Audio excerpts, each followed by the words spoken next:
जी, अब काशी की बात हो रही थी, तो कुछ लोगों का मानना ये है कि काशी में अगर किसी की जान जाती है तो उसको मोक्ष मिल जाता है, या फिर किसी कोई अगर मर गया तो उसके शव को अगर गंगा में बहा देंगे तो उनको मुक्ति मिल जाती है। क्या ये कितने हद तक सच है? ना ना ना काशी माने वाराणसी, वरुण और अस्सी के बीच का जो जगह है इसको काशी बोलते हैं।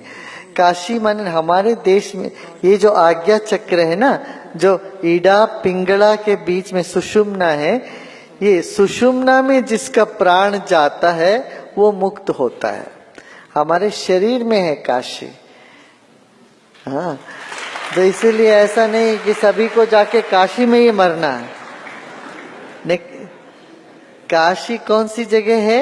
दोनों भुवों के बीच की जो जगह, आज्ञा चक्र। आज्ञा चक्र का मतलब है कि ईडा पिंगला, ये वारुणा अस्सी, इन दोनों के बीच की जो है, जो स्थान है, वहां मृत्यु हो तो आदमी मुक्त होता है, ये बताया गया। और काशी का दूसरी बात है, काशी नगरी माने उन दिनों में ज्ञान से भरा हुआ था।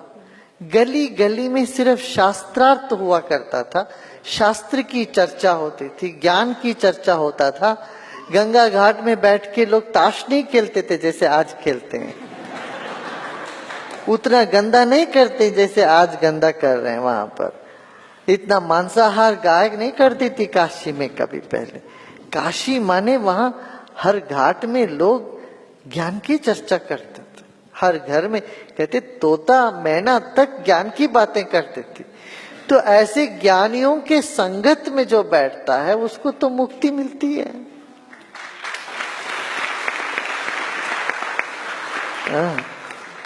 अब यहाँ आप बैठे 2-3 दिन से, कितना आपको अच्छा लग रहा है कि नहीं? एक वातावरण, माहौल ही अलग है। यहाँ कोई किसी के साथ कुछ, सब बैठ के अपना ध्यान और साधना में रहे, प्रसन्न है, सेवा कर रहे हैं, साधना कर रहे हैं। ऐसे साधना पर स्थान जो होते हैं वो ज्ञान की स्थान होते हैं, तो इसलिए ऐसा कहा गया। हाँ, ऐसा नहीं कि बाकी जगह मरने वालों को मुक्ति नहीं होगी, ये नहीं। तो यहाँ कर्नाटक में मरने वाले भी काफी मुक्त होते हैं ठीक है ना।